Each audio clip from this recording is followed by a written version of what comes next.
সিনেমার পর্দা থেকে সরাসরি রাজনৈতিক ময়দান। প্রথমবার নির্বাচনে অংশ নিয়েই বাজিমাত করেছেন সাউথ ইন্ডিয়ান সুপারস্টার থালাপতি বিজয়। আর এতেই তামিলনাড়ুর রাজনীতিতে যেন নতুন ঝড়। সিনেমার পর্দা পেরিয়ে সরাসরি ভোটের ময়দানে নেমে চমক দেখিয়েছেন বিজয়। তার দল তামিলাকা ভেট্রি কাজাগাম এগিয়ে বহু আসনে, বদলে দিচ্ছে দীর্ঘদিনের দ্বিমুখী রাজনীতির চিত্র। শাসক দ্রাবিড় মুন্নেত্র কাজগম আর এআইএডিএমকে দুই দলই এখন ব্যাপক চাপে। এটি কি কেবল এক তারকার উত্থান, নাকি তামিলনাড়ুর রাজনীতিতে এক নতুন যুগের সূচনা, তা নিয়ে চলছে ব্যাপক আলোচনা।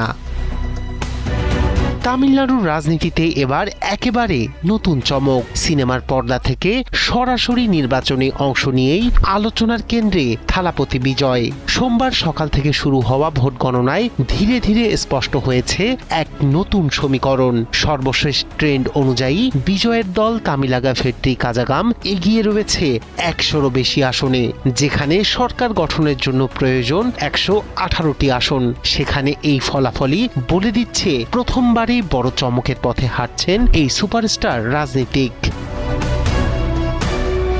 অন্যদিকে প্রচলিত দুই শক্তি এআইএডিএমকে জোট এগিয়ে 78 আসনে, আর দ্রাবিড় মুন্নেত্র কাজগম রয়েছে 50 আসনে। ফলে দীর্ঘদিনের দ্বিমুখী রাজনীতি এবার রূপ নিয়েছে ত্রিমুখী লড়াইয়ে। আর সেই লড়াইয়ের কেন্দ্রবিন্দুতে উঠে এসেছেন বিজয়।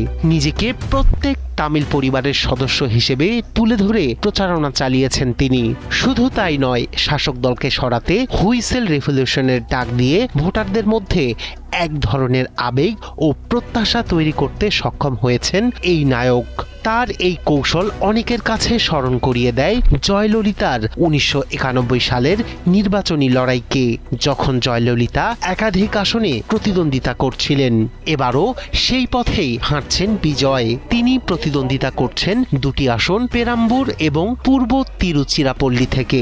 এই দুই এলাকাতেই রয়েছে উল্লেখযোগ্য শ্রমজীবী ও সংখ্যালঘু ভোট ব্যাংক, যা তার পক্ষে গুরুত্বপূর্ণ ফ্যাক্টর হয়ে উঠেছে। রাজনৈতিক অভিজ্ঞতা ছাড়াই সরাসরি নির্বাচনে নামা, কোনো বড় জোটে না যাওয়া, আর একই সঙ্গে প্রতিষ্ঠিত দলগুলোর বিরুদ্ধে লড়াই, সব মিলিয়েছিল বড় চ্যালেঞ্জ। তবুও স্পষ্ট ভাষায় ভারতীয় জনতা পার্টিকে আদর্শগত শত্রু এবং ডিএমকে রাজনৈতিক শত্রু হিসেবে চিহ্নিত করে নিজের অবস্থান পরিষ্কার করেছেন তিনি।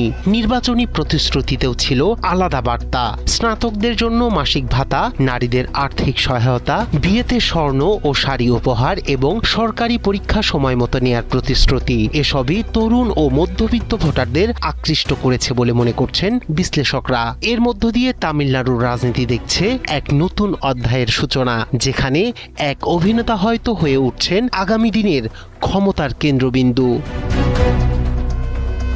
রায়হান কবির শুভ্র, 71।